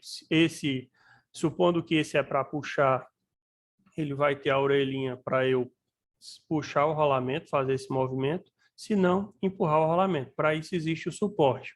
Aqui no centro eu tenho um rolamento, né, de esferas, que está perfeitamente blindado, e aqui na parte frontal eu tenho a pista que vai entrar em contato com a membrana do meu platô. Então o rolamento ele tem essa função, né, de pressionar a membrana através dessa área de contato, e é importante que ele esteja em pequeno ou em perfeito estado com seus rolamentos internos, com suas esferas internas funcionando perfeitamente. Agora eu tenho um vídeo que para mim estava lá atrás, é nesse momento. Vamos observar aqui um sistema de embreagem funcionando e o trabalho do meu rolamento e ele sendo acoplado através de um garfo. O rolamento que a gente conversou agora há pouco, ele tem o suporte, ele está girando, ele tem os rolamentos internos e ele tem a área de contato com o nosso platô. O que é que eu preciso? Eu preciso de uma alavanca para fazer essa pressão, né, de ida e volta no meu platô. Eu acoplo um garfo e nesse momento, o que é que eu vou fazer? Pressionar, ou seja, empurrar o meu platô. No momento que eu empurro o platô, eu afrouxo o disco e o disco retorna e eu desacoplo motor e câmbio. Beleza, vamos explorar um pouquinho mais alguns itens que podem, né, trazer problemas para o nosso sistema de embreagem. O que é que eu observo aqui? Eu observo um câmbio onde eu tenho o fechamento dele, ou seja, a vedação dele através de um retentor, E eu tenho saindo dele um eixo piloto. Esse fresado aqui é exatamente o fresado que vai acoplar no meu disco. E sobre o disco, ou sobre o eixo piloto, eu tenho um tubo guia. Esse tubo guia é justamente o caminho do meu rolamento. Eu vou montar o rolamento aqui, vou estar protegido por um retentor que fechou o câmbio, vou vir com o meu disco e vou encaixar nessa posição e vou ter entre o disco e o colar um platô que eu vou pressionar através do garfo. Então, essa é a visão do câmbio, né? E o que eu tenho que me preocupar? A vedação do retentor e o perfeito alinhamento do tubo guia. Eu preciso que ele esteja alinhado para o meu rolamento e voltar, né, sem nenhuma perca de concentricidade, né? Ele precisa estar sempre centralizado. O eixo piloto, o tubo e o retentor. Aqui eu já peguei aquele câmbio anterior, a ideia de um câmbio anterior, incluí nele um rolamento sobre o tubo guia e aqui eu incluí também um garfo de embreagem. Então eu já estou montando o meu sistema. O tubo guia permanece e agora eu incluí o rolamento e o garfo. Francisco, deixa eu Na fazer uma hora, fala rapidinho aí no slide anterior, por favor. tubo guia, Isso aí. É importante destacar, pessoal, que quase a totalidade dos carros mais modernos, o colar de embreagem, o rolamento, ele tem uma bucha plástica, que é onde a peça que fica em contato, de fato, com o tubo guia. Esse plástico da bucha é um polímero autolubrificante, é um material da tecnologia bem recente, né, que a indústria vem utilizando com muita frequência ultimamente. E os mecânicos presos às coisas do passado teimam em botar graxa nos colares de embreagem, tá certo? E isso não precisa colocar graxa, porque com o tempo essa graxa ela vai reter partículas de poeira e o pó do próprio revestimento que vai se desgastando, né, aquela fibra lá do disco que você apresentou, a graxa vai retendo essas partículas e depois acaba ficando um material de atrito aí também, ou seja, vai dificultar o movimento de vai e vem do pedal e, por vezes, o cliente chega a reclamar de pedal duro. Então, esse é um sintoma, né, de pedal duro. E qual é a orientação que a gente tem que dar para os nossos clientes mecânicos ou donos de veículo? É que, quando a bucha for de plástico, que tem aquelas ranhurazinhas na vertical, né, não precisa colocar graxa, é para montar ele seco, tá bem? No dia a dia aí, quando vocês pegarem, pode observar que é uma bucha plástica, não precisa colocar graxa, tá, gente? boa, excelente, Ângelo. Senhores, aqui, senhoritas, aqui eu tenho o lado do câmbio e agora eu quero mostrar para vocês o lado do motor. Quando eu vou montar a minha embreagem, eu monto ela toda sobre o volante do motor e eu vou unir o que eu apresentei anteriormente, através desse eixo piloto, né, ao meu disco que já está dentro desse sanduíche. Francisco, por que é que você está chamando de sanduíche? Porque eu tenho um volante, no meio dele eu tenho um recheio, que é o meu disco, e completando o sanduíche eu tenho o meu platô preso por esses parafusos que estão sustentando os 3 itens.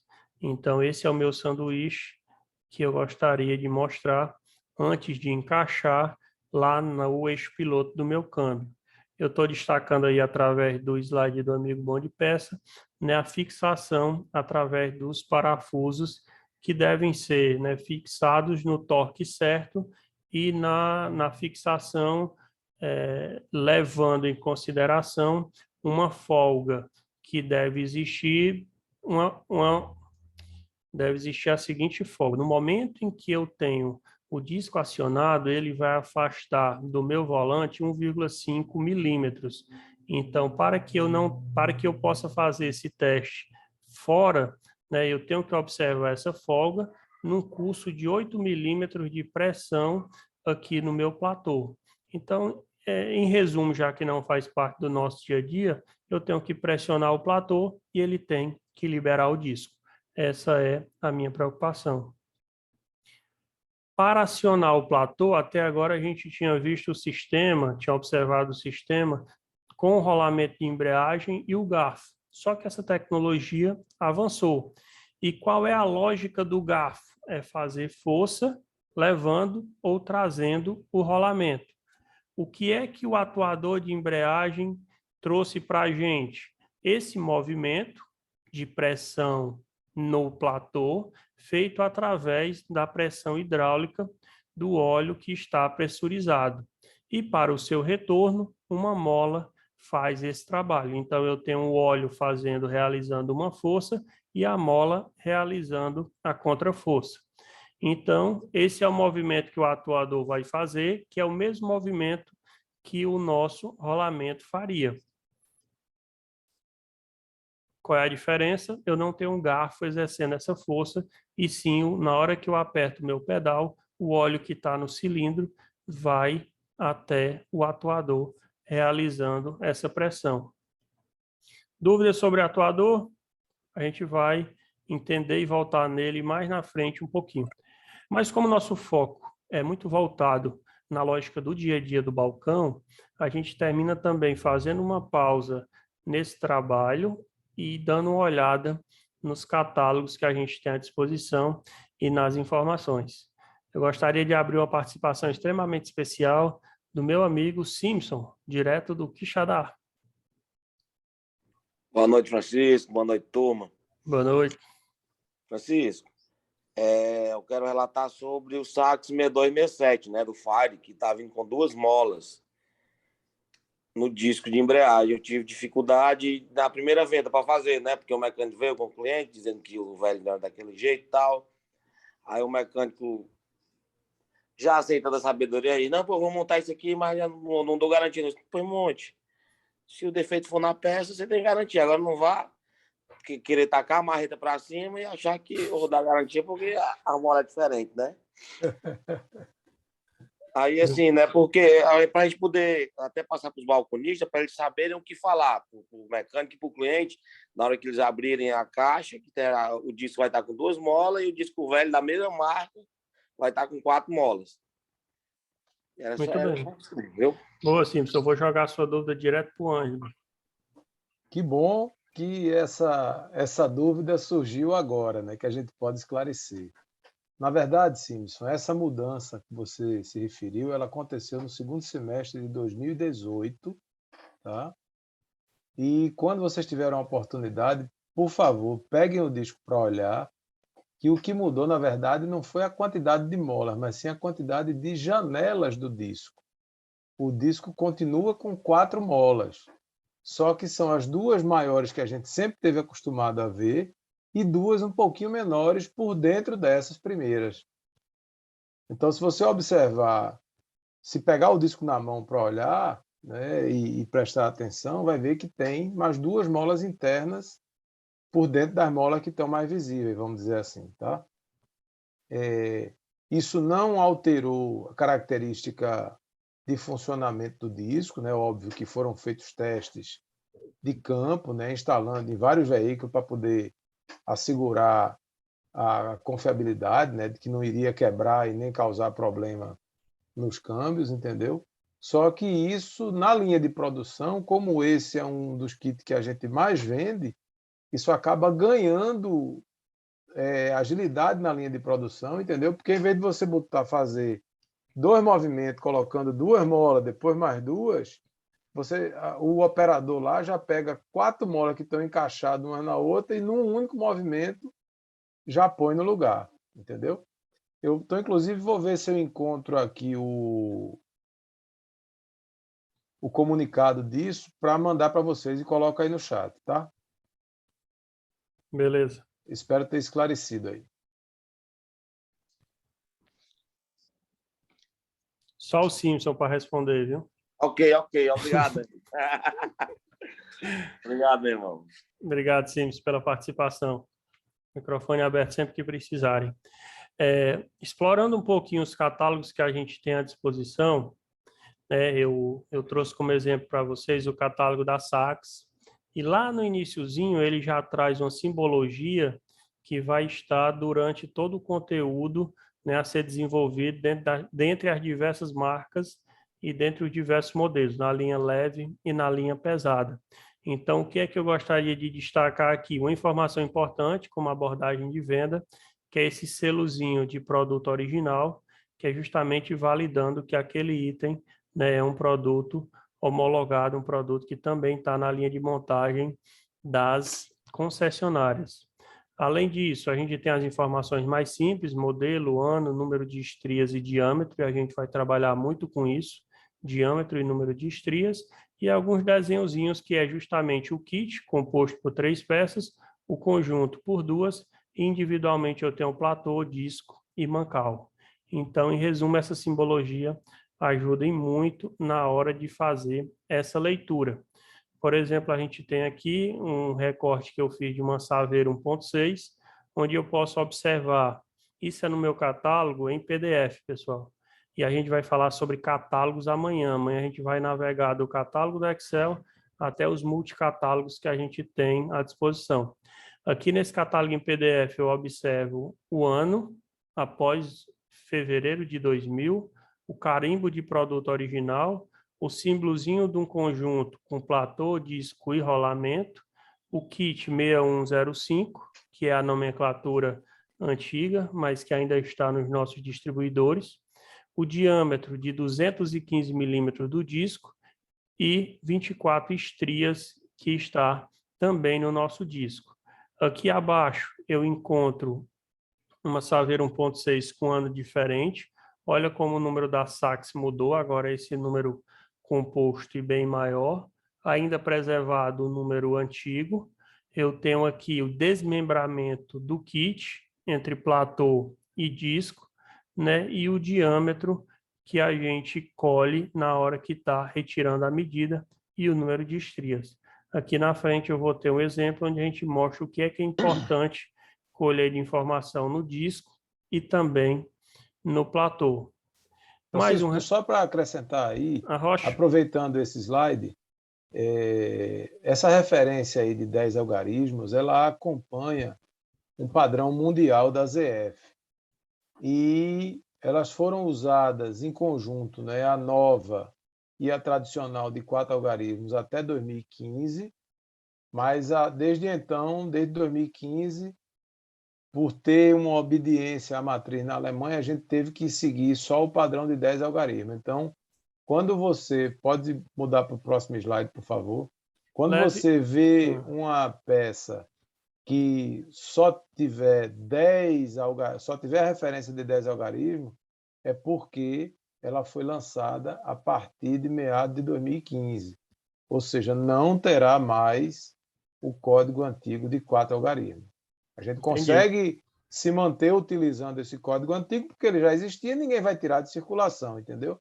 Mas, por exemplo, numa nota fiscal que chega lá na Bezerra Oliveira, o que chega é o de 10. Aí, na descrição do produto é que vem o de 4 algarismos, só para facilitar a identificação.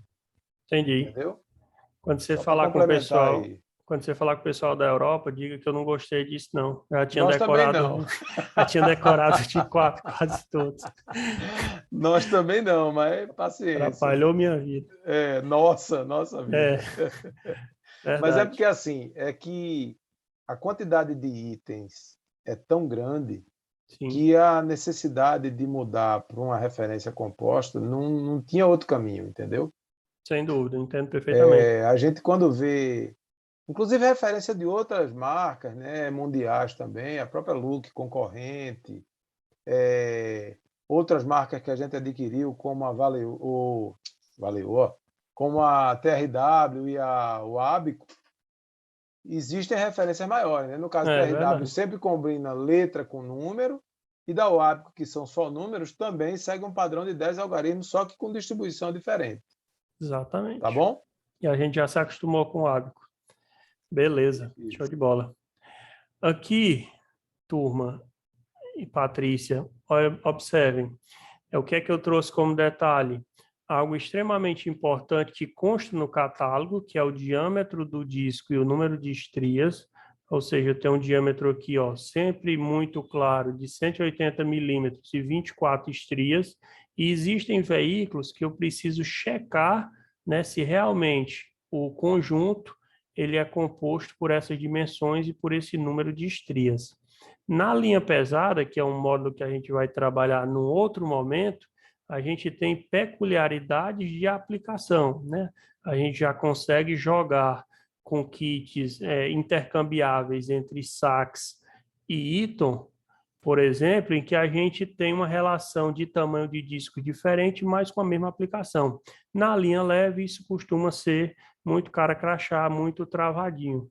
Então, eu checo o número de estrias, checo o diâmetro, que é sempre a distância entre os dois pontos mais distantes, e passando sempre pelo centro. E é aqui, Simpson, onde a galera mede errado, né?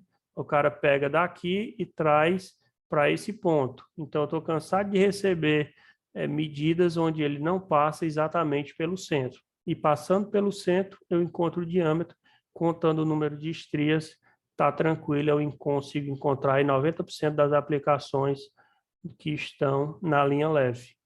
Alguma consideração sobre essa medida? Não, está correto. É exatamente isso aí. Está tudo certinho. Boa. Em relação ao platô... Me perdoe, você perguntou, agora eu me lembrei. O importante para a gente considerar em relação ao diâmetro do diâmetro, o que vale em termos de diâmetro útil é o diâmetro do disco. A gente tem, em algumas situações, discos que não têm o mesmo diâmetro da placa de pressão. Isso não interfere em nada, porque a placa pode ser 10, 15 milímetros maior, e o que importa é o diâmetro e a espessura do revestimento do disco. É a área útil que vai funcionar. Tá? A gente recebe muito, a gente pede a medida, o cliente vai lá e mede o platô, né? E ele não é padrão. O padrão é sempre medir o disco. O que é que a gente vai ressaltar no platô de importante? No disco era aqueles dois aspectos. No platô, eu preciso que coincida a furação de fixação, e aqui a gente faz uma comparação no balcão, que é pegar o platô velho e colocar de frente com o platô novo, colocar eles para se beijarem. Nesse momento eu tenho que ter a furação exatamente coincidindo, já que eu não tenho como levar para o meu balcão o volante. Então, como eu estou com o platô velho, o que eu quero colher dele é essa informação se os furos coincidem. A membrana é a parte importante, que existem dois modelos, que é justamente empurrar ou puxar. Esse aqui é uma membrana de empurrar. E os furos que eu destaquei, que devem realmente coincidir para eu ter uma mesma aplicação. Esse é um platô da 710, em que eu já tenho a mesma função do platô, mas agora eu estou puxando a membrana. O meu mancal, o meu rolamento é conectado aqui, e ao puxar, eu libero o disco. Então, no platô, que eu tenho que observar furos de fixação, tipos de membrana, de empurrar ou de puxar. Francisco, só aproveitando aí o slide anterior aí do platô de linha leve, quando você fez a representação de casar, né, de pôr eles para se beijar, né, eu até achei engraçada a expressão que você usou. Existe uma única exceção, que são os platôs dos Gol 1000, com motor longitudinal, aquele kit 62, 67, ou 64, 76 e 65, 66. Os furos de fixação eles vão coincidir, mas os 3 furos do pino-guia eles não vão coincidir. O furo do pino-guia, gente, é o que fica entre um furo de parafuso e outro. Se você conseguir mostrar aí, Francisco. Aqui eu tenho um parafuso. Não, aqui está alto, né? Aqui está alto, não é parafuso. Parafuso é esse aí. Baixo. Esse é parafuso. Esse é parafuso, o do meio é pino-guia. Ok. Aí, pronto. Aí normalmente são 3. Uhum. Esses 3 furos de pino-guia, no caso do Gol 1000, eles não coincidem, porque é o único platô da linha leve, né? Assim, existe um outro, mas é tão antigo e vende tão pouco que isso ninguém se aperreia. Mas no caso do Gol 1000, que ainda tem muito rodando, é importante saber que quando você põe um de frente para o outro, eles não vão coincidir o furo do pino-guia, porque ele tem posição de montagem. Posição de montagem, legal. Tá bom? Boa, obrigado, Ângelo. Nada. Beleza, sobre esse nós já falamos. O que é que eu tenho que observar como balconista no rolamento? Né? Eu tenho que observar justamente a pista de contato e eu tenho que observar o ponto de fixação, que é justamente o suporte que nós falamos. Na linha Peugeot, eu tenho uma grande dificuldade para vender os kits se eu não souber exatamente qual é o rolamento que está lá. A Sachs tem uma literatura justamente mostrando o tipo de garfo que casa com o tipo de rolamento. Mas no dia a dia, em geral, eu preciso observar justamente se o ponto de fixação no garfo é o mesmo e se a pista, né, também possui a mesma área de contato. Aqui eu tenho um atuador de embreagem e eles mudam, né, eles têm os formatos diferentes, eles não têm um padrão, um desenho único. O que é que eu preciso observar num atuador de embreagem?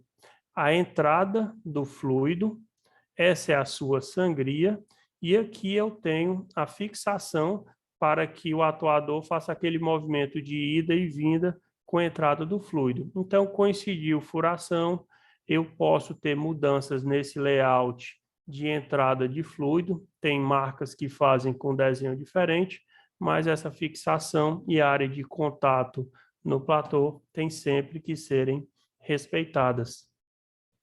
Quando eu vou falar de atuador, eu gostaria de destacar a Look, que nesse segmento, dentro do mercado cearense, tem diversos atuadores à nossa disposição e cilindros de embreagem. O catálogo dela segue um padrão até semelhante com o catálogo da Sachs.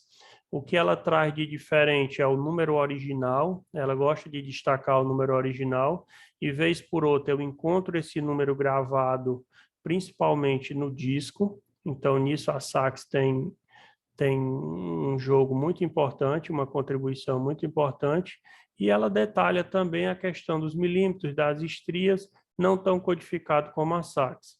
Eu tenho a variação de ano e eu tenho também a composição do kit, aqui é o platô, aqui é o disco e aqui é o rolamento de embreagem. A forma de leitura não foge muito ao padrão que a gente está habituado. Quando eu encontro no catálogo da Sachs, né, um kit com atuador, o atuador é destacado, com o número aqui, por exemplo, 3154. A informação que não é rolamento e sim atuador também está destacada, e o tipo de fixação, CSC, também vem como um detalhe importante no catálogo. Então, esse é como eu faço a leitura no Look, como eu faço a leitura no Sachs, quando eu estou buscando um atuador de embreagem. Dificilmente eu vou encontrar no distribuidor um atuador com a referência 3154. Eu preciso realmente explorar, talvez na Look, ou talvez por aplicação para chegar no item correto. Aqui, já na parte final da nossa aula, eu gostaria de diferenciar os tipos de embreagem, fazendo, vamos dizer assim, uma grande recapitulação de tudo que a gente viu. Eu tenho aqui o primeiro, um sistema mecânico, onde no momento que eu piso na embreagem, um cabo, né, vai acionar o garfo, e o garfo vai fazer aquela pressão que a gente precisa lá no platô. Então, o modelo mais antigo e mecânico é composto de um cabo, juntamente com um garfo. O modelo semi-hidráulico é o modelo que ele vem no momento em que eu pressiono o pedal, eu tenho um cilindro conectado ao pedal, que eu vou chamá-lo de cilindro mestre, sendo abastecido por um reservatório que pode estar acoplado nele ou à parte. Esse óleo vai fazer o trajeto, vai chegar num cilindro auxiliar ou escravo, e ele vai pressionar um garfo que vai acionar o platô. Qual é o grande detalhe? Muitos balconistas têm dúvida. Francisco, qual é o cilindro mestre e qual é o cilindro escravo? O meu cliente não sabe. O escravo sempre vai fazer a função próxima ao câmbio, e o cilindro mestre vai ter consigo sempre o reservatório e a entrada de óleo, e ele está conectado ao pedal. Quando eu trabalho um sistema completamente hidráulico, eu tenho o pedal novamente acionando o cilindro mestre, e esse, ao mandar óleo para o meu câmbio, ao encontro do câmbio, eu não preciso de um cilindro escravo. O atuador já faz todo o trabalho de pressionar o câmbio.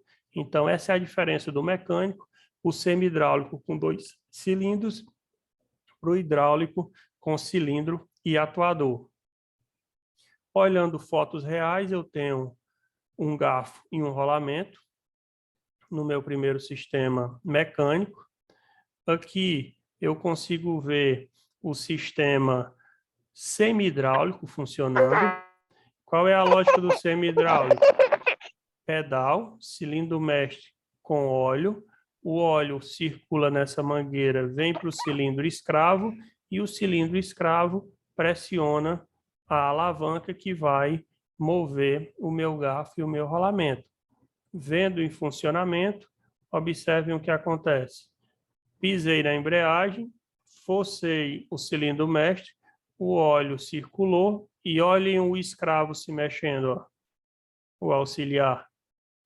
No momento que ele aperta, ó, eu consigo liberar o meu disco.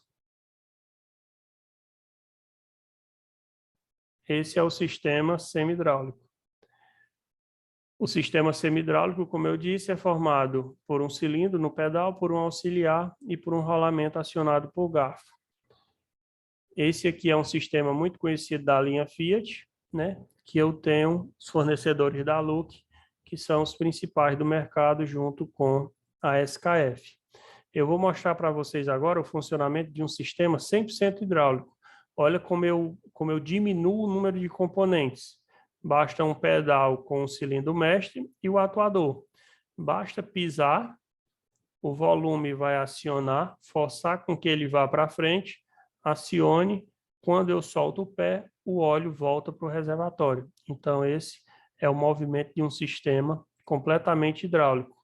O que forma o meu sistema completamente hidráulico? O meu cilindro mestre, uma mangueira que será conectada ao atuador e esse movimento será feito.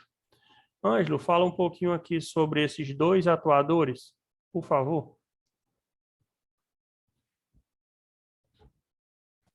Eu estava falando com o microfone fechado. Foi. Está parecendo as reuniões da gente, que a gente foi, não foi, erra assim.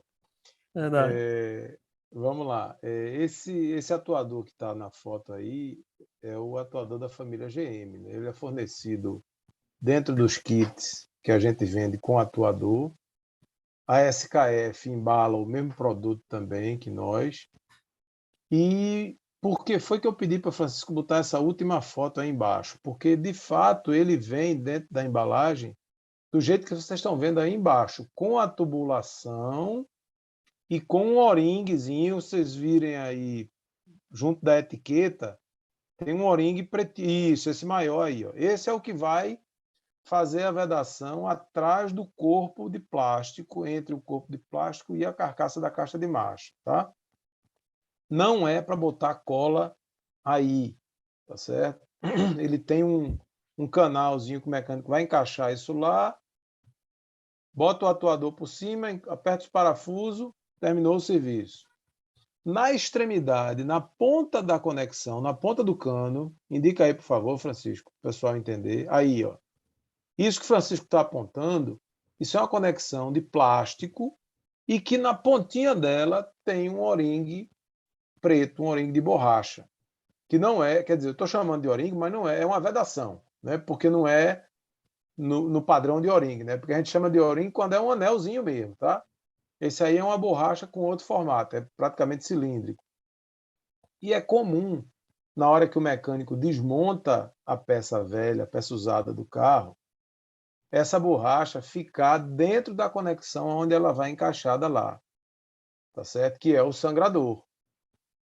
Aí, por vezes, ele recebe o kit novo de vocês, tá? Quando ele monta no lugar, acontece que a outra borracha que ficou lá, ela é esmagada e forma um bypass. Consequentemente, a gente não tem o retorno do óleo, tá? E esse óleo vai acumulando. Na hora que o mecânico está fazendo a sangria, com 3, 4 injetadas no pedal, entrou tanto óleo dentro do sistema, sem retornar, que acaba estourando, quebrando o atuador. Então, a gente, nesse caso desses atuadores CSC, né, que é esse tipo aí, que vai na família GM, a gente tem duas principais falhas. Uma é essa situação que falha logo após a instalação, tá? Em geral, está associada a uma firmeza do pedal no momento da sangria, e eles quebra, né, ou vaza ainda na oficina. O veículo normalmente nem sai da oficina. E a outra situação é por não ter sido limpo o sistema. Essa daí, o veículo roda alguns dias, de 5 a 15 ou 20 dias, né? Às vezes até um mês, dependendo do nível de sujeira que existe no sistema, e começa a minar. Esse não estoura de uma vez, ele vai minando, começa a minar óleo, o mecânico vai perceber um vazamento, às vezes o cliente reclama que perdeu a altura do pedal, mas que quando injeta ele volta a funcionar, né? E aí tudo volta a funcionar. E quando o mecânico vai examinar, o cilindro está com vazamento, tá? Nos dois casos, a única forma é substituir a peça, tá certo? E no caso do vazamento discreto, né, que ocorre por contaminação, o que a gente tem recomendado nos últimos anos é que seja feita uma sangria e uma limpeza no sistema antes de botar a peça nova. Eu acredito, Francisco, que dentro de tantos conceitos que você está apresentando aí, você deve falar dessas atualizações que os carros vêm sofrendo e que desde 2014, 100% dos carros nacionais têm airbag e ABS. Então, o ABS, pessoal, ele traz um nível de exigência mais elevado para o fluido. Muito mais vibração, né, no momento em que o ABS atua, e isso, a consequência disso é que desprende mais partícula das borrachas do sistema, né? Seja da borracha de vedação do cilindro mestre do freio, seja dos flexíveis que vão para as rodas, né? Eu não estou dizendo que são pedaços, não, gente, são partículas. Partículas. Coisa muito pequena, né? Que quando a gente olha no reservatório, só tem a apresentação de um pó escuro, que parece aquele pó de grafite que a gente bota em calha de vidro, né? E que se acumula no fundo do reservatório. Então, a limpeza nesses sistemas é fundamental, a limpeza antecipada do sistema.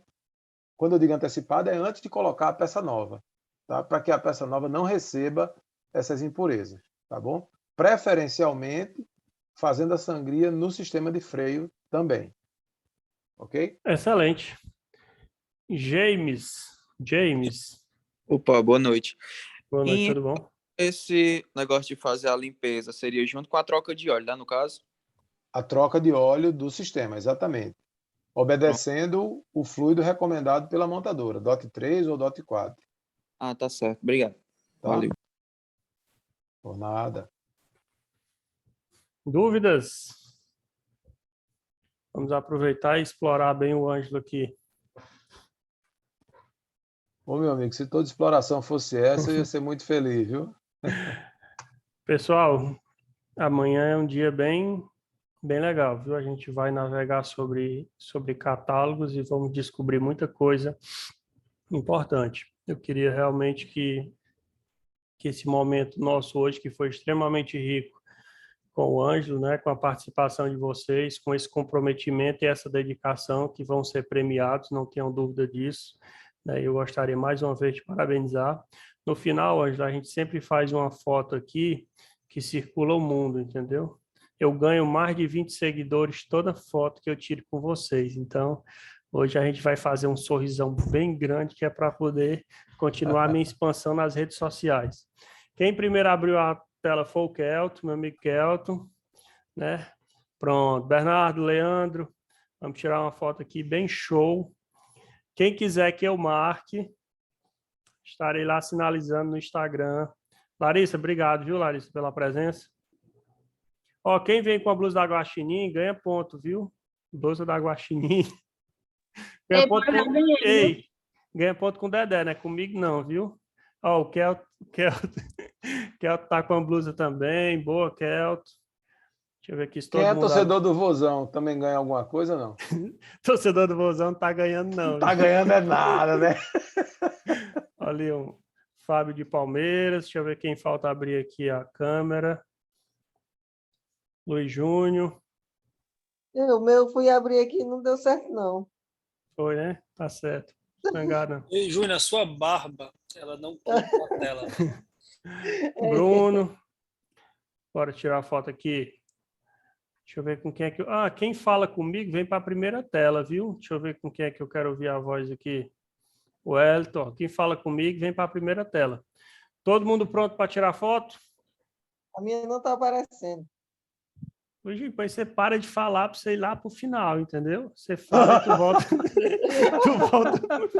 Não, é disso que você desativou aí, o anfitrião desativou. Não, pai. Que é isso, Danilo? Obrigado. Bora para foto. Todo mundo sorrindo. 3, 2. Primeira foi, viu?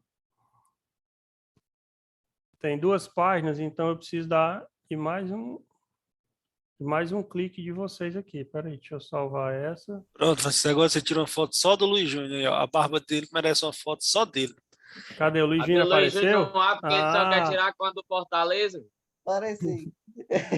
E esse ano tem ao top, viu, pessoal? Esse ano a gente Fechou. vai se encontrar pessoalmente. Jean que me deu boa noite de boas-vindas aqui. Sorrisão. Tá Boa. faltando uma meia dúzia aí ainda, né? Diego Lima, Bruno Oliveira, É o Bruno Oliveira. Chamarrento, viu? Valnei, Caio. O Caio é nosso companheiro aqui diário, viu? Ele é um dos que mais interagem com a gente. Hoje ele estava mais concentrado. Pessoal, obrigado mais uma vez aí pela participação de todos vocês, né? Amanhã a gente está aqui de novo, vamos ver alguns aspectos importantes para esse nosso fechamento. Então, obrigado mais uma vez, obrigado, Anjo, né? Até amanhã, pessoal. Forte abraço. Tchau, Valeu. Francisco. Boa noite, pessoal. Parabéns mais uma vez. Boa noite.